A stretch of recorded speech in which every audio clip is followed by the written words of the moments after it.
बदलापूर कांजूरमार्ग या मेट्रो मार्गाला तत्वतः मंजुरी देण्यात आलेली आहे। गेल्या 10 वर्षांपासून प्रतीक्षित असलेला हा प्रकल्प आता मार्गी लागणार असल्याचं दिसतंय। MMRDAनं आपल्या अर्थसंकल्पात या प्रकल्पाला मंजुरी दिल्याचं दिसतंय।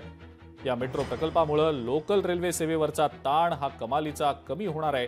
बदलापूर, अंबरनाथ आणि आजूबाजूच्या शहरांना CSMT आणि पश्चिम रेल्वे मार्गावर प्रवास करणं हे त्यामुळे सोयीस्कर होणार आहे।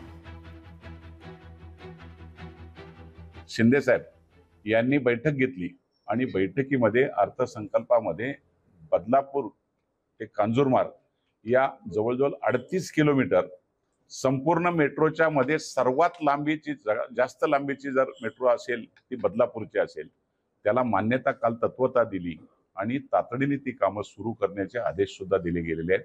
त्यामुळे बदलापूरला जे मेट्रोचं काम थांबलं होतं, 10 वर्षापासून प्रतीक्षा होती, ती प्रतीक्षा संपली आणि आता बदलापूर शहराला, अंबरनाथ शहराला सगळ्यात चांगलं माध्यम मेट्रोच्या माध्यमातून होईल।